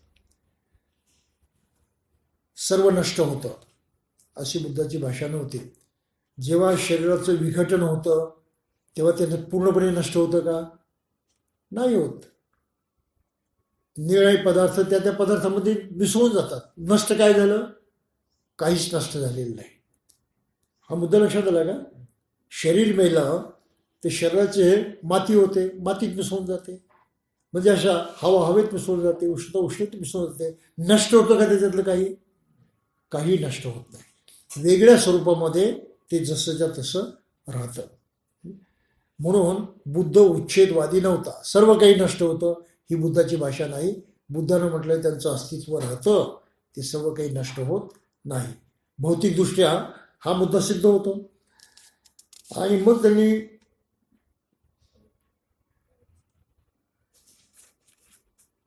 मनाबद्दल म्हटलेलं आहे की उष्णता आणि प्रकाश दोन्ही एकच राहतात. तशी ही कॉन्शियसनेस आहे, चेतना शक्ती आहे. चेतना शक्ती ही नष्ट होत नाही. चेतना शक्ती पुन्हा वेगळ्या प्रकारामध्ये नव्यानं निर्माण होण्याच्या कार्यामध्ये जाते. चेतना शक्ती सुद्धा नव्यानं निर्माण होण्याच्या कार्यामध्ये जाते. भौतिक पदार्थ पृथ्वी, आप, तेज, वायू हे प्रोसेसमधून जातात, ज्याला कंडिशनिंग म्हटलं आहे, प्रोसेस. हे 4 पदार्थ मनुष्य खातो कसे? निराळ्या खाद्यपदार्थाच्या रूपानं. म्हणजे पाणी त्या खाद्यपदार्थाच्या रूपामध्ये गेलं, पृथ्वी, माती खाद्यपदार्थामध्ये परिवर्तित झाली. खाद्यपदार्थ कशाचे बनले आहेत? याचेच बनलेले आहेत ना. म्हणजे खाद्यपदार्थ ह्या 4 गोष्टींचं रूप आहे. ते रूप मनुष्य खातो, ही गोष्ट खरी आहे. म्हणजे त्या रूपाच्या माध्यमातून ते 4ही पदार्थ त्या खाद्यपदार्थाच्या माध्यमातून माणसाच्या शरीरामध्ये जातात. शरीरामध्ये प्रोसेसिंग होतं, अन्न पचतं वगैरे काही सर्व काय होतं. ही गोष्ट खरी आहे. त्या अन्नातूनच वीर्य बनतं. गोष्ट खरी आहे का? वीर्याच्या पेक्षा काही वेगळं आहे. आणि हे वीर्यच पुनर्जन्मास कारणीभूत होतं, हेही खरं आहे. म्हणजे ते 4 पदार्थ अशा ह्या प्रक्रियेमधून, दीर्घ प्रक्रियेमधून जातात, तेव्हा ते पुनर्जन्माच्या स्थितीमध्ये येतात. मग जो पुनर्जन्म होतो तो हे 4 पदार्थ घेऊनच होतो ना. म्हणजे भौतिकदृष्ट्या याच्यामध्ये काही चूक आहे का? हे रिसायकलिंग होतं, याच्यामध्ये कुठल्याही प्रकारची चूक नाही. बुद्धानं मग आणखी एक महत्त्वाची गोष्ट सांगितली की हे घडत असताना स्त्री पुरुषांच्या संबंधामधून हा प्रकार घडतो, परंतु केवळ संबंध आल्यामुळं जन्म होत नाही, जीवधारणा होत नाही. तर तिथे चेतना शक्ती उपस्थित असावी लागते. विश्वामध्ये चेतना पसरलेली आहे, त्यातला अंश सुद्धा त्याच्यामध्ये मिसळावा लागतो. हीट, प्रकाश या स्वरूपामध्ये अदृश्य आहे, त्याचा अंदाज लावता येत नाही, परंतु त्याचा पुंज असतो, त्याचा एक घटक असतो, युनिट असतं. हे युनिट सुद्धा तिथे उपस्थित असावं लागतं. त्याला पाली भाषेत म्हटलंय गंधप्प. मराठीत त्याचा अनुवाद गंधर्व असा केला जातो. पण गंधर्व म्हणजे हे अदृश्य जे तत्व आहे, त्याचा जो पुंज आहे, त्याचं जो युनिट आहे, ते सुद्धा गर्भधारणेच्या वेळेस आवश्यक असतं. तेव्हा गर्भधारणा होते, प्राण निर्माण होतो. आणि मग त्याचं उदाहरण दिलेलं आहे की एक दिवा जेव्हा दुसऱ्या दिव्याला आपण, म्हणजे एका दिव्यानं जेव्हा दुसरा दिवा पेटवतो तेव्हा काय झालेलं असतं? एक मेणबत्ती घेतली तुम्ही, दुसरी पेटवली, काय झालेलं असतं? जी मेणबत्ती असते जळती, त्या मेणबत्तीमधला तो प्रकाश आणि ती ज्योत तिकडे ट्रान्सफर झालेली असते का? गेलेली असते का? जर तिकडे ट्रान्सफर झाली तर इकडे विझली पाहिजे, हे तर होत नाही. असं काही होतं का? नाही. ही चालूच राहते, जळणं चालूच राहतं. तिथे नवीन निर्माण होते. याचा अर्थ काय की तिथे ज्वालाग्रही पदार्थ आहेत, त्यांचा एक समुच्चय निर्माण झालेला आहे आणि त्यांना फक्त ती ज्वाला पेटवावी लागते. कुठेतरी तो अंश त्याला भिडावा लागतो, तो विस्तव भिडावा लागतो, तो अग्नी भिडावा लागतो. तो अग्नी भिडला की ते पदार्थ पुन्हा जळायला लागतात, म्हणजे त्याची ज्योत बनते. त्याप्रमाणे पृथ्वी, आप, तेज, वायू वीर्याच्या रूपानं जेव्हा एकत्रित येतात आणि तेव्हा ही, ज्याला प्राणशक्ती असं सुद्धा म्हटलं जातं, चेतनाशक्ती असं म्हटलं जातं, पालीमध्ये त्याला विज्ञान म्हटलेलं आहे, विज्ञान म्हटलेलं आहे. हा विज्ञानही दिवा पेटवावा त्याप्रमाणे ती शक्ती त्यामध्ये येऊन मिळते आणि पुनर्जन्म होतो. मग आता ही शक्ती त्याच माणसाची असेल किंवा नसेल, काही भरोसा आहे का? त्याच्या शरीरामध्ये ज्या स्नायूचे आणि ज्या हाडाचं माती झालेली आहे, त्याच मातीचा कण त्याच्यामध्ये असेल याची काही खात्री आहे का? त्यानं सोडलेली हवा जे त्याचेच कण पुन्हा त्याच्या नवीन जन्मात दिलाचा काही भरोसा आहे का? नाही, ते वेगळे आहेत. ती सृष्टीची प्रक्रिया सतत चालूच आहे. दुसरी चेतनाशक्ती, याच्या बाबतीमध्ये काय होतं? त्याची पुंजके बनतात, युनिट्स बनतात, घटक बनतात. आता घटक बनतात, विश्वास कसा ठेवायचा? ठेवता येतो की नाही? येतो. एकेकाळी ठेवता येत नव्हता, आज ठेवता येतो. आज आपण इथे जे शब्द बोलतो हे शब्द एक पुंजका बनतात, एक घटक बनतात, एक युनिट बनतात आणि हे युनिट साऱ्या हवेमध्ये पसरून जातं. हे युनिट पकडण्याची यंत्रणा जर तुमच्याकडे असेल आणि पकडलेलं ते युनिट पुन्हा मूळ स्वरूपात प्रगट करण्याची यंत्रणा तुमच्याकडे असेल तर तुम्ही शब्द पकडू शकता आणि तो पुन्हा प्रगटही करू शकता. आजची आकाशवाणी काय आहे, आजची दूरचित्रवाणी काय आहे, हे सायन्स आहे ना. की ही एनर्जी, हे विज्ञान, ही चेतनाशक्ती एक युनिट म्हणून बाहेर पडलेली आहे. तुमचा शब्द हवेमधून मिसळून गेलेला नाही. एरवी तो मिसळून गेला असं पण समजतो, पण त्याचं युनिट बनलेलं आहे, एक घटक बनलेला आहे. तो घटकही साऱ्या याच्यामध्ये विलीन होत नाही, संपून जात नाही, घटकाचं अस्तित्व राहतं. हे तर बरोबर आहे. म्हणून आपण कुठलाही शब्द पकडू शकतो. हे शक्य आहे की नाही? आज घडतं नाही ते प्रत्यक्ष. वैज्ञानिक तर याच्या पाठीमागे लागले आहेत की मागचे शब्द काही आपल्याला पकडता येतील का. या पूर्वीचे लोक काही जे बोलले होते त्यांची भाषण आपल्याला पकडता येतील का, याच्या पाठीमागे आता वैज्ञानिक लागलेले आहेत. आत्ताचं पकडता येतं, इथे बोललं की तो शब्द पकडता येतो, त्या मशीनमध्ये जातो तो, तिथून तो परत प्रगट होतो, रेडिओतून येतो, कशात आपल्याला ऐकायला येतो. हे तर विज्ञान सिद्ध झालेलं आहे. मग तो शब्द हरवला होता का, संपला होता का? कुठल्या ना कुठल्या स्वरूपामध्ये त्याचं अस्तित्व होतं की नाही. ते युनिटचं अस्तित्व होतं, एक घटकाचं अस्तित्व होतं. त्याप्रमाणे मृत माणसाच्याही ही चेतनाशक्ती जी आहे त्याचाही घटक बनतो आणि त्या घटकाचं अस्तित्व हे माणसाच्या नवीन जन्मामध्ये जातं. त्यामुळं कोणता घटक असेल ते सांगता येत नाही, तोच मनुष्य जन्म असेल असं म्हणता येणार नाही. परंतु त्या घटकावरती जे संस्कार झालेले आहेत, त्याला जो आकार लाभलेला आहे, त्याची जी कार्यपद्धती तयार झालेली आहे, ज्याचं फंक्शनिंग म्हणतो आपण, तयार झालेलं आहे, ते फंक्शनिंग घेऊन तो शब्द तिथे येतो. जसा शब्द तुम्ही ज्या ताकदीनं उच्चारलेला आहे, हळू बोलला, मोठ्यानं बोलला, दीर्घ बोलला, ह्रस्व बोलला, हे सारं त्या शब्दाचं युनिट बनताना त्यामध्ये असतं की नाही, का नष्ट होतं ते. आणि त्याच माणसाचा तो आवाज आहे हे आपल्याला पुन्हा तो शब्द ऐकल्यावरती कळतं की नाही, काही नष्ट झालेलं नाही त्याच्यामध्ये. ह्या कॅरेक्टरिस्टिक, ही वैशिष्ट्य, हे गुणधर्म जे त्या युनिटमध्ये सामावलेले आहेत.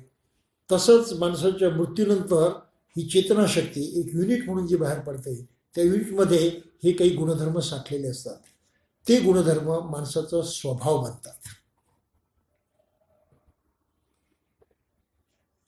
त्यात काही कमी जास्त होतं, ॲडिंग अँड लॉस अँड हे वगैरे, ॲडिशन वगैरे होतं याच्यामध्ये. कायम त्या टिकतात जशा तशातला भाग नाही, काही कालांतर ते विलीनही होतात असंही म्हटलं जातं.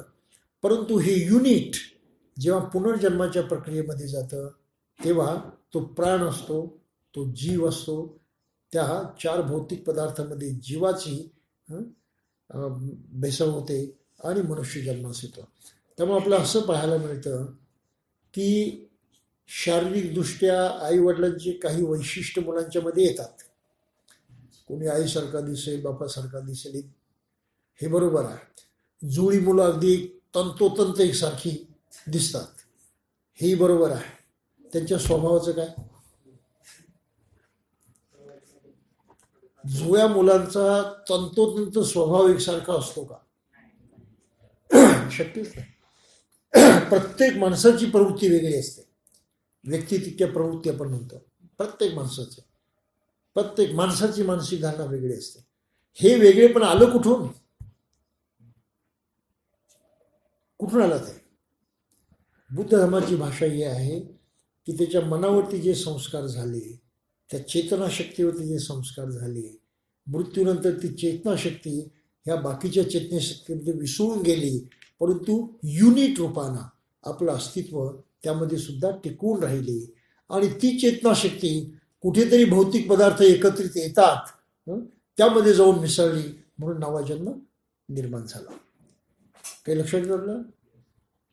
ही बुद्धानं अत्यंतिक वैधानिक अशा प्रकारची भूमिका मांडलेली त्या काळामध्ये, जे आता सिद्ध व्हायला लागलं आहे. उदाहरणार्थ हवेतले शब्द आपण पकडू शकतो, त्या काळामध्ये कोणी विश्वास ठेवला असता त्याच्यावरती? शक्यच नाही. ते फक्त आमच्या कल्पनेमध्ये होत होती आकाशवाणी, कल्पनेतली आकाशवाणी होती ती. प्रत्यक्षात ते घडताना आज आपल्याला पाहायला मिळतं ना, म्हणून ते नाव त्यांनी योग्य दिलं, आकाशवाणी. इथपासून सुरुवात झाली. तर बुद्धानं इतकी सायंटिफिक भाषा वापरलेली आहे, म्हणून मागच्या जन्माचा या जन्मावरती परिणाम होतो असा त्याचा अर्थ नाही. परंतु त्या चेतनाशक्तीवरती जे संस्कार झालेले आहेत, त्याच्यामध्ये जी वैशिष्ट्य निर्माण झालेली आहेत, त्या वैशिष्ट्यासह नवीन जन्म लाभलेला असतो. तो त्याच माणसाचा असं म्हणता येत नाही. आणि होऊ शकतं की लक्षावधी लोकांच्या मध्ये कुठेतरी आयडेंटिफिकेशनही होईल, त्याची पहिचानही होऊ शकेल, परंतु सर्रास ते होणं शक्य नाही, हे तितकंच खरं आहे. आता कोट्यावधी प्राणी जन्मास येतात, कोट्यावधी माणसं निर्माण होतात. होऊ शकतं की ते अंश कुठेतरी असे जाणता येऊ शकतात. म्हणून आपल्याला पुनर्जन्माचे काही अलीकडे प्रकार पाहायला मिळतात. काहींना त्या गोष्टी आठवतात, हाही प्रकार आहे. त्या आठवण्यापाठीमागे मुख्य भूमिका हीच आहे की ते युनिट एक पॉवरफुल युनिट होतं. मरण्याच्या वेळेस ते युनिट इंटॅक्ट होतं. ते तत्काळ पुनर्जन्माच्या प्रक्रियेमध्ये गेलं आणि कुठेतरी आठवणीचं थोडंसं लिंकेज त्याच्यामध्ये शिल्लक राहिलं, म्हणून त्याला पुनर्जन्म आठवायला लागले. पुनर्जन्म आठवण्याच्या कितीतरी गोष्टी सगळीकडे घडतात, कितीतरी. त्यामुळे तोही एक सायंटिफिकदृष्ट्या सिद्ध झालेला पर्याय आहे. पण प्रत्येक माणसाचा तसा पुनर्जन्म होतो आणि तो त्याचाच असतो याचा त्यालाही पत्ता नसतो आणि इतरांना सुद्धा पत्ता नसतो. त्याच्यामध्ये विभिन्नता फार येते. म्हणून मेलेला मनुष्य पुन्हा जन्मास आलेला असेल त्याची खात्री आपल्याला पटवता येणार नाही. अत्यंत दुर्मिळ केसात बाबीमध्ये अशी कोणाची खात्री पटू शकते ज्यांना आपला पुनर्जन्म जो आहे तो आठवू शकतो. आता याला प्रमाण काय, तर बुद्ध धर्मामध्ये त्याला वेगळं प्रमाण दिलेलं आहे. अर्हत अवस्थेमध्ये तुम्हाला या गोष्टी जाणवतात आणि त्या प्रकाश आणि उष्णता यांचं सेपरेशन एरवी आपल्याला कधी कळत नाही, परंतु अर्हत अवस्थेमध्ये तुम्हाला ह्या विज्ञानाचे डिटेल्स जे आहेत ते जाणवतात. आणि ते विज्ञान कोणत्या कोणत्या टप्प्यानं पुढे पुढे गेलेलं आहे, म्हणजे कोणकोणत्या जन्मातून पुढे पुढे गेलेलं आहे हे सुद्धा आठवू शकतं, जाणवू शकतं, समजू शकतं. त्याचा संबंध ध्यान भावनेशी आहे. त्यामुळं टेस्ट करायचं असेल तर तुम्हाला ध्यानाच्या त्या अवस्थेमध्ये गेलं पाहिजे. आणि बुद्धानं तेच सांगितलं की हे मी अनुभवलेलं आहे. बुद्धाच्या नंतर अनेक अर्हतांना ते अनुभवलेलं आहे. पूर्वनिवासानुसती ही ज्ञानाची शाखा मांडलेली आहे की पूर्वजन्माचं ज्ञान माणसाला होतं आणि तो कोणकोणत्या सत्यंतरामध्ये गेलेला आहे ते सुद्धा आठवतं. म्हणजे बुद्धानं उच्छेदवादी नाही असं म्हटलंय ते खरं आहे, कारण सारंच नष्ट होतं ही बुद्धाची भाषा नाही. बाबासाहेबांनी त्याचं शेवट करताना काय म्हटलेलं आहे,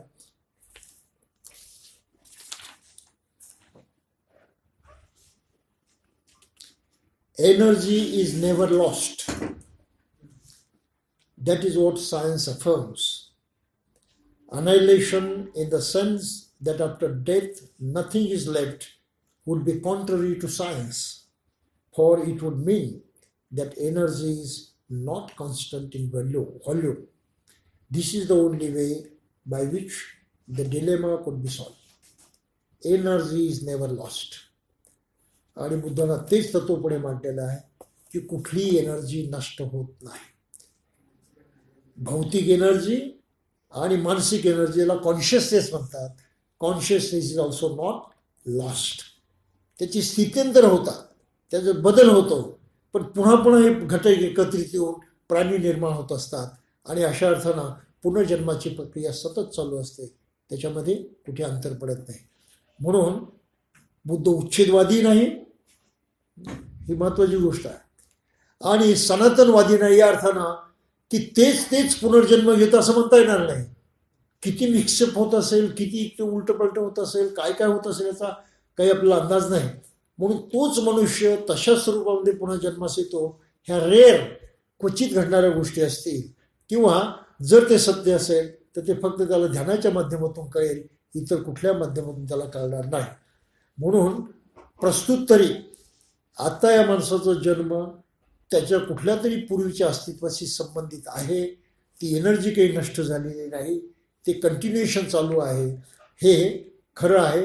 त्याचबरोबर त्याच्या शरीरातून बाहेर पडलेले भौतिक पदार्थ, पृथ्वी, आप, तेज हे पुन्हा एकत्रित आता नवीन शरीरामध्ये आले असं तर आपण म्हणू शकत नाही. लक्षात आलं? म्हणून त्याच माणसाचा पुनर्जन्म झाला असं आपल्याला म्हणता येत नाही. पण त्याच्याशिवाय दुसऱ्याच कोणाचा पुनर्जन्म झाला असंही म्हणता येत नाही. पुनर्जन्म होतोच हे खरं आहे. त्याच व्यक्तीचा होतो असं ठासून सांगता आलं नाही, तरी त्याच व्यक्तीचा होत नाही असंही ठासून सांगता येत नाही. ही आपली स्थिती आहे.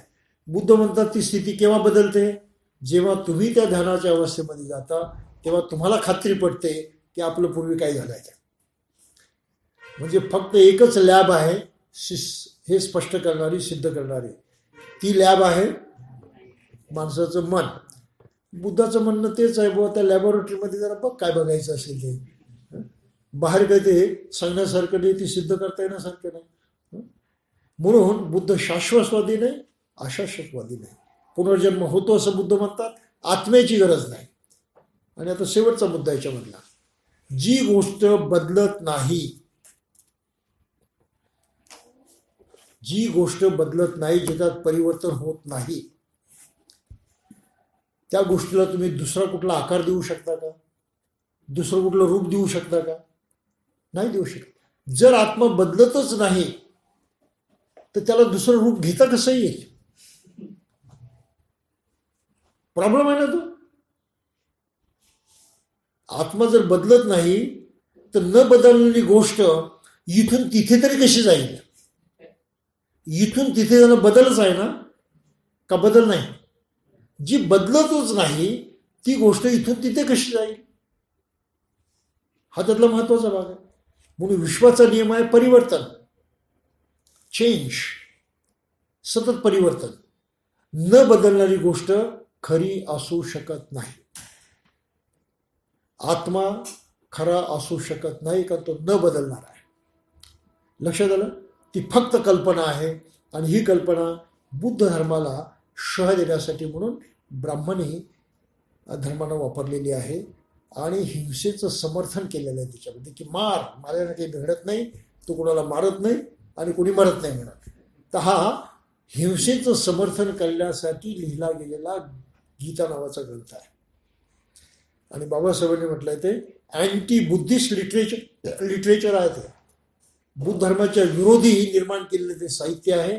बुद्धाच्या एक एक विषयाला, शिकवणीला उलट करून टाकण्याचं प्रयत्न त्याच्यामध्ये केलेला आहे. सर्व ब्राह्मणी साहित्य हे बुद्ध धर्माला विरोध करणारं साहित्य आहे आणि कल्पनेच्या बळावरती विरोध करणार आहे.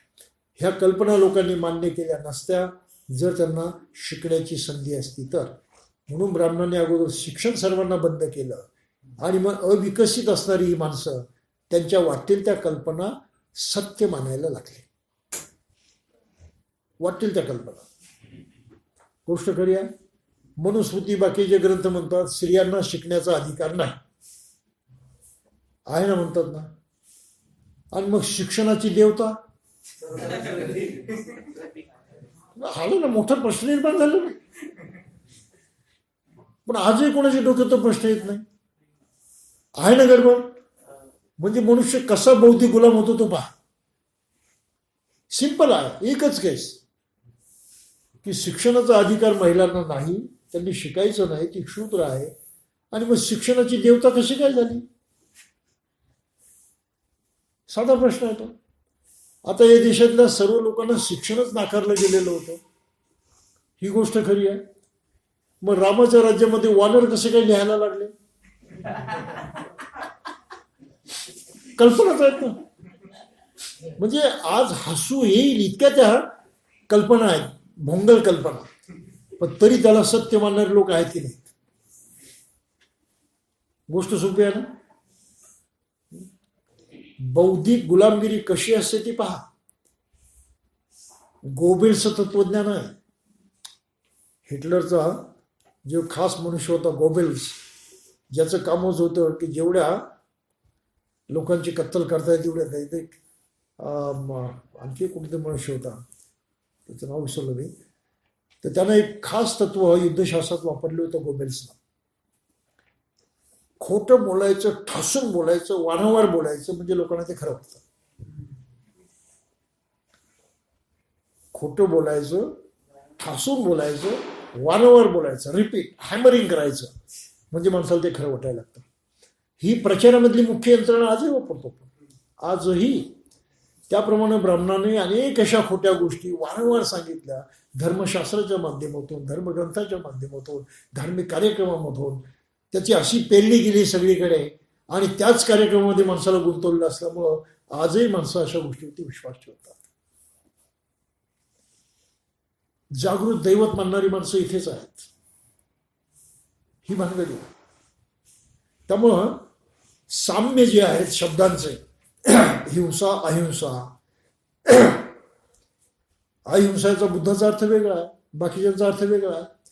जसं गीतेने म्हटलेलं आहे,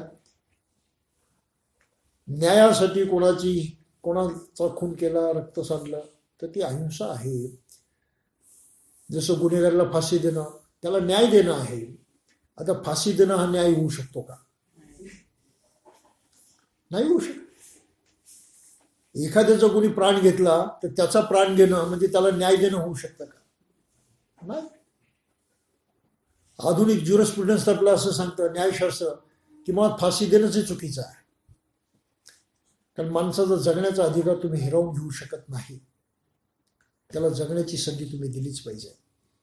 त्याची चूक होती, त्यानं ती चूक करू नये म्हणून त्याला सुधारण्यासाठी काही धाक दाखवा, काही भय दाखवा, इथपर्यंत ठीक आहे, पण त्याचा अधिकार काढून घेण्यात कळत. तर ह्या गोष्टी लक्षात घेतल्या तर आपल्याला कळेल की आत्मा या शब्दानं किती गोंधळ केलेला आहे. आणि त्या शब्दामध्ये आपण अडकून पडलो असं की आत्मा नाही तर पुनर्जन्म नाही, आत्मा असेल तर पुनर्जन्म, हे काही सोडायला तो तयार नाही. आणि हे जोपर्यंत कळत नाही तोपर्यंत मनुष्य पुढे जात नाही. म्हणून बुद्धानं मनुष्य 2 भागात विभागलेला नाही तर 5 भागात विभागलेला आहे. शरीराचे उभं 2 भाग, शरीर 1 आणि मन 2. त्याला म्हटलं नाम रूप. नाम म्हणजे मन, रूप म्हणजे शरीर. मनाचे परत आणखी 4 भाग केलेले आहेत. त्यामध्ये वेदना, संज्ञा, वेदना ज्याला माणसाला जाणीव होते, ते जे 5 विज्ञानाची तत्व आहेत मनाची, रूप, वेदना, संज्ञा, संस्कार आणि विज्ञान, अशा आणखी 4 गोष्टी मानलेल्या आहेत बुद्धांना. मन कशाचं मानलेलं आहे?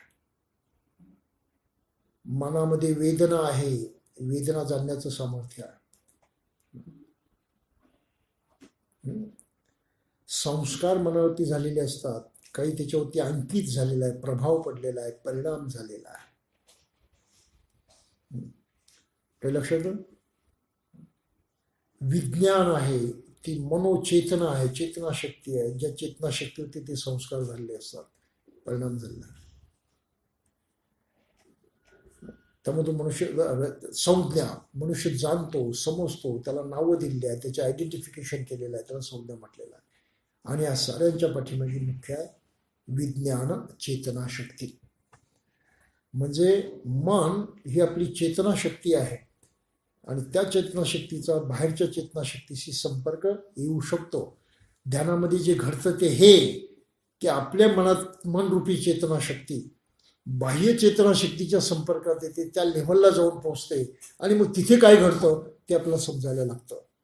त्या आहेत ध्यानामधल्या प्राप्ती, ध्यानामधले अनुभव. काही लक्षात येतं आपल्याला? ध्यान ही सामान्य गोष्ट नाही, ते आपल्याला साऱ्या विश्वाशी जोडून टाकते, त्यांच्या संपर्कामध्ये आणते. ती चेतना शक्ती दुसऱ्या अथांग चेतना शक्तीशी रिलेट होते, एवढ्या लेव्हलवरती ते काम करते. ते सामान्य गोष्ट नाही. त्यामुळं ध्यानाला विरोध करणं ही फार विचित्र गोष्ट आहे, पराकुटीचं अज्ञान आहे. काही असो, परंतु आत्मा नसला तरच पुनर्जन्म होतो. आत्मा असेल तर तो कधी बदलू शकत नाही, हालचाल करू शकत नाही, परिवर्तनच होत नाही, आणि परिवर्तनाच्या जगामध्ये म्हणून त्याला काही जागा नाही. ते खोटी कल्पना आहे, यापेक्षा त्याला अधिक काही अर्थ नाही. ठीक आहे, तर आपण इथेच थांबूया.